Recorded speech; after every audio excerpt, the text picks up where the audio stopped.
Em junho de 2011, o CM Punk virou a WWE de ponta cabeça com uma promo que continua sendo relembrada até os dias de hoje como uma das maiores da história, aquela que nós carinhosamente chamamos de Pipe Bomb. Por 8 minutos, Punk descascou os métodos controversos utilizados por Vince McMahon para promover os seus talentos preferidos e deu voz aos fãs insatisfeitos. A promo acabou dando início ao que ficou conhecido como Summer of Punk, o verão de Punk. O contrato dele estava para expirar no Money in the Bank daquele ano, e ele prometeu sair da WWE de posse do WWE Championship, já que tinha garantido um combate contra o então campeão John Cena. E ele realmente ganhou o cinturão no que seria sua suposta última noite pela empresa. Contado tudo isso, e se eu chegasse nesse momento aqui pra você dizendo que toda essa história usada na WWE foi mais ou menos o que aconteceu quando ele assinou com a empresa de Stanford em 2005? Hoje, no Rádio de Pilha Driver,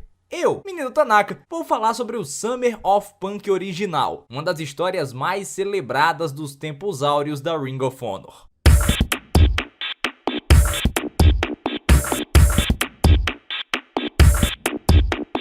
Tudo começa quando o CM Punk recebe a oportunidade de ter algumas tryouts pela WWE em maio de 2005. Ele chegou a enfrentar o Val Venis no Sunday Night Heat, um dos programas de baixo nível distribuídos mundialmente pela WWE. Nessa época, o futuro do lutador estava completamente indefinido, porque muito se vinculava o nome dele à TNA. O Dusty Rhodes, que estava como uma das principais figuras de lá na época, concedeu uma entrevista falando que gostaria bastante de contar com um talento tão bom quanto o Punk no plantel da empresa de Nashville. Não bastasse ele, a nova equipe criativa tinha interesse em levar o Bryan Danielson e o Samoa Joe. O Samoa Joe acabou sendo o único que recebeu um contrato, principalmente porque o Bryan Danielson estava muito mais propenso a assinar com a WWE, o que de fato aconteceu, só que tempos depois, e o CM Punk era quem estava realmente mais próximo da WWE, recebendo pouco após as lutas de teste, uma proposta para integrar o território de desenvolvimento da empresa, na época a Ohio Valley Wrestling. Nesse momento, Gabe Sapolsky já se preparava para perder o CM Punk, porque mesmo com seus trabalhos independentes e como treinador da Ring of Honor, o lutador não estava ficando rico. Na época, um contrato com a OVW não era a coisa mais lucrativa do mundo, por isso o CM Punk acabou sentando na oferta, aguardando aparecer algo melhor. E com algo melhor, entenda-se que ele fechou as portas para a TNA, dizendo que não era uma opção viável em hipótese alguma. A TNA queria promover o Samoa Joe vs CM Punk no Slammiversary daquele ano, só que os planos foram por água abaixo. Com o clima certeiro de saída, o público da Ring of Honor já começava a entoar Please Don't Go bem antes da última luta oficial dele pela empresa ser anunciada. Isso faz pensar que se fosse na ECW, o tratamento seria de um verdadeiro Judas. Então anunciou-se para o dia 18 de junho de 2005, na terceira edição do DBD, o Death Before Dishonor, o que seria a despedida de CM Punk da Ring of Honor. Ele enfrentou o Austin Aries pelo ROH World Championship.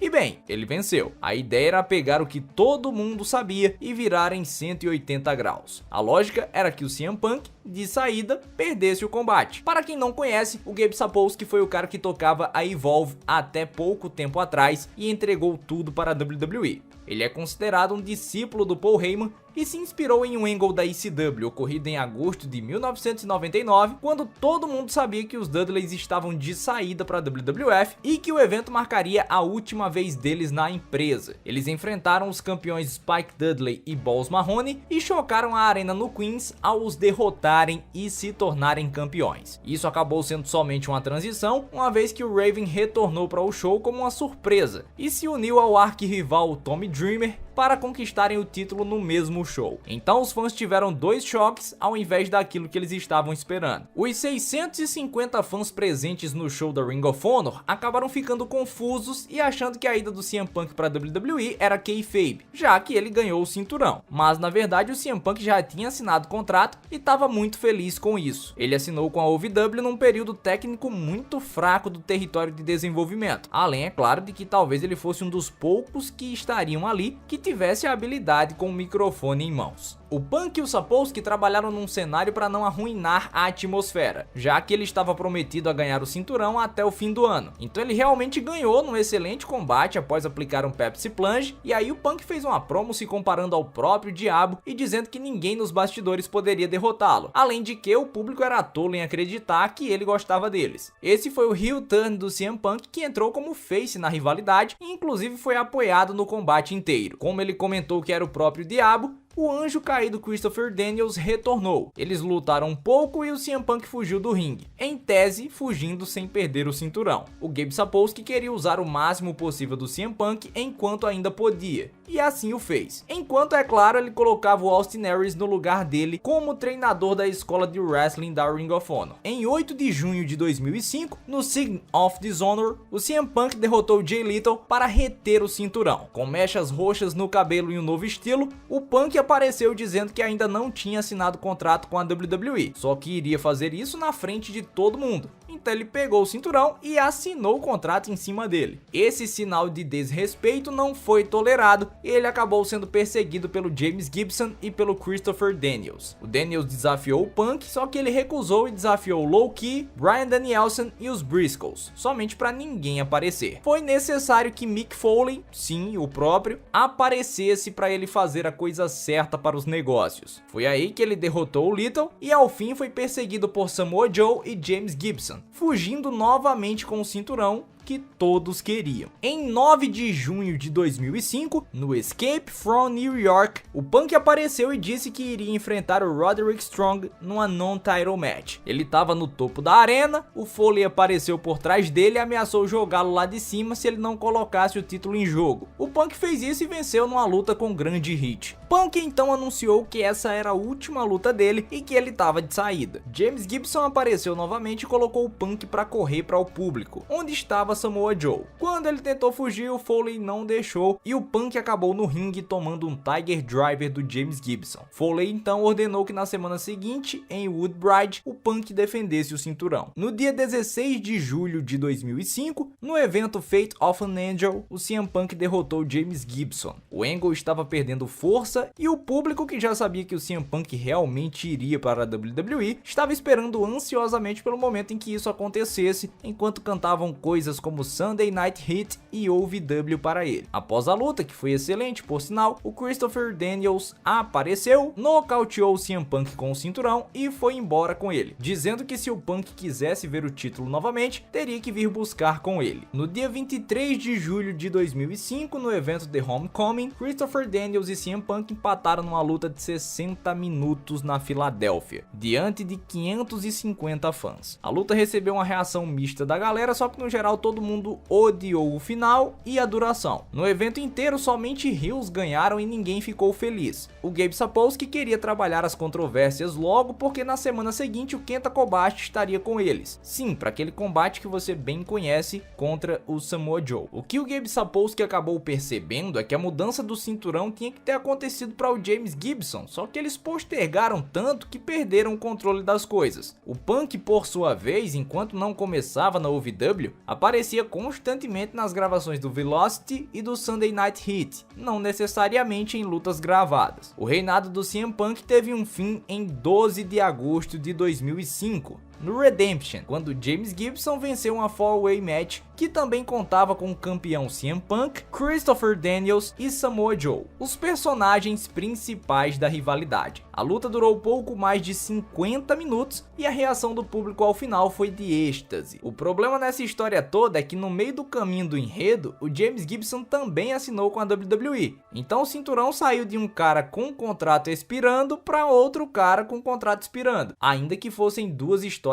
diferentes. O CM Punk estava prometendo sair da empresa sem perder o título. O Gibson, por outro lado, se recusava a sair da empresa enquanto não perdesse o cinturão, uma vez que aquilo era muito importante para ele. O plano original, desde o princípio, desde o primeiro dia, era dar o cinturão para o Gibson. E como a WWE deu 2 meses para ele e o Spunk se apresentarem, o Brian Kendrick, o Gabe Sapolsky preferiu seguir com esse plano. Na noite seguinte, em 13 de agosto de 2005, chegou o no evento Punk The Last Chapter. O CM Punk realmente teria a última luta dele nessa jornada, que foi uma 2 out of 3 falls match em que ele perdeu para o Colt Cabana. O fim da luta foi muito bacana, com todo o vestiário, incluindo a família do Punk e tirando o Homicide e o Low Ki, indo prestar as homenagens. O Punk falou bem da Ring of Honor, dos fãs, congratulou com o Colt Cabana e o público cantou Please Don't Go e Thank You. E ele se foi, se apresentando oficialmente a OVW e dando início à sua controversa trajetória pela empresa de Stanford. É isso aí, pessoal, agradeço a vocês que assistiram, que ouviram, que estiveram curtindo esse conteúdo a respeito do Summer of Punk. Espero que vocês tenham gostado. Não esqueça de mandar esse conteúdo maravilhoso aqui para os seus colegas, seus amigos. Manda aí no grupinho do Zap, Telegram, Amino, todas essas redes sociais modernas, né, no Discord, onde você preferir. Pode mandar pra galera, porque é um conteúdo que eu fiz com muito carinho, beleza? No mais, é isso. Tchau, tchau, galera. Fui!